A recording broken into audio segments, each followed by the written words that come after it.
Okay, Mr. Barr, thank you very much for joining us here on SBC. You have a lot of experience in the banking sector, so I will first start with a question of how is the banking sector here in Greece? How difficult is the situation right now, actually? Well, right now, the situation, of course, is very difficult all over Europe, but especially here in Greece, because it was one of the first nations to recognize the problems with the economics and the government.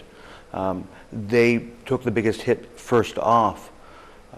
But if we compare it with, say, UK in the 70s, you'll find that it was a very similar situation. And if Greece continues to work on the economic crisis, then they'll be able to recover from it. The banking sector, part of the problem is the loans that they've given out. At the same time that they had given the loans out, all of a sudden they're required to have higher capital reserves. They're required to write off some of the loans that they've been given. Some of the sovereign debt is also going to eat into the bottom line. So it's quite a difficult moment, but there is a light at the end of the tunnel if it's managed properly. Okay, and how about the recapitalization program that it's not going very well right now? Actually, after the election it's going to take place. Do you think that it will be a help or another support is needed, and which support is that? I think what's needed is for the rest of Europe to stand behind Greece and to say, listen, we have a problem. It's a problem across Europe, not just in Greece. But if we solve the problem in Greece, it'll be a sign forward for the other countries as to the ability of the continent to recover. So yes, right now, because we haven't had the elections yet, there's uncertainty. And the market hates uncertainty. That's what creates the volatility. Once the elections emerge and we know what direction the leaders are going to take, certainty will reestablish itself and the market will be happy again. So we'll start to see some improvement. How about the possibility of mergers? How possible is that for Greece? Because there are too many banks actually for a small country like Greece. Well, depends on the type of banks we're talking about. Of course, you have your niche banks, those that are involved with the very private rich sector, those that are involved with the corporate sector. But when we're looking at the basic commercial sector, dealing with those across the board, there's always room for mergers to take place. It happens all the time, not just here in Greece, but also we've seen it in the UK, we've seen it in the United States. I think we're going to begin to see it in Japan as well. So that's not a bad thing. As long as the banks emerge in a position of strength, those mergers will support the economy and support the population.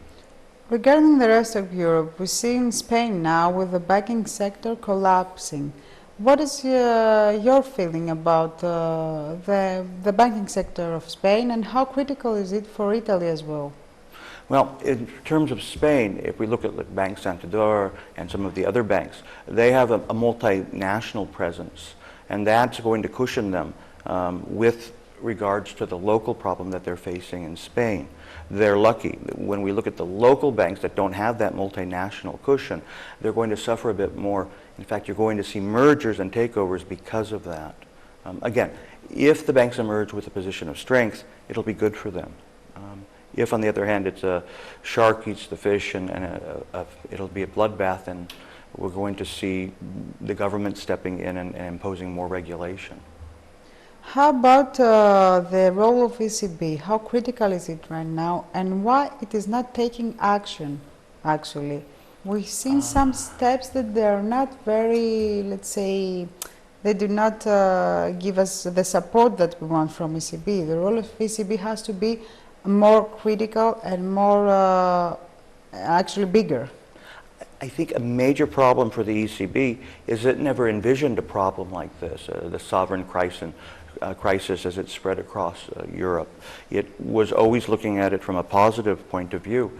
So, for instance, there's no exit strategy should Greece want to leave the euro. There's no exit strategy for any country.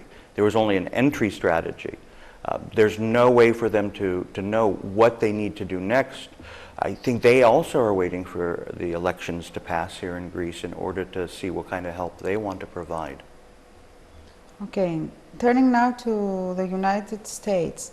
What is your estimates about Federal Reserve, if it's going to be a QE3 program or not? And how is the banking sector in USA? We've seen that last year actually the stock market and the financial were in a pretty bad shape. They were in a bad shape. They weren't as bad as here in Europe, though. And the reason for that, I think, in the short term was with the quantitative easing. Of course, that was pulled back slowly, and now they're talking about reintroducing. Quantitative easing, QE, is there for a short-term fix. It's not something that's going to work in the long term. The same that when a nation intervenes in a foreign currency by buying and selling, it only works in the short term. So quantitative easing, as the population grows used to that much free capital, benefits start to diminish. So you need to pull back and consider that as only a short-term tactic rather than a large term. More important, especially within the U.S., is the job creation and trying to balance the trade deficit that exists. Is it ever possible? No, but we can go ahead and we can start to bridge and shrink the gaps. That'll create a better economy in the U.S., and because of that, a better economy worldwide as well. Okay, so in order to conclude, a general estimation about the euro itself and the banking sector as a whole, is it going to survive within the global economy? The euro will survive. The question is, will it survive with Greece or without Greece? Depends who you talk to, and depends on which week you talk to them, because that keeps changing back and forth as well. I can say Greece will survive. I can say Europe will survive. Remember, economic downs and ups are cyclical. They're never a constant. Always ebbs and flows like the tide. So yeah, I think we'll be okay. If we can weather the downturn, we'll be around for the long term and the good times again as well. Okay, we keep that positive Absolutely. Feeling that you have. I hope we see Greece within euro and of course within Eurozone, and the euro will stay as it is right now. Of course, changes have to be done, reformations have to be done, and hopefully global economy as a whole will be on track again. Indeed. Okay, thank you very much. Thank you for having me.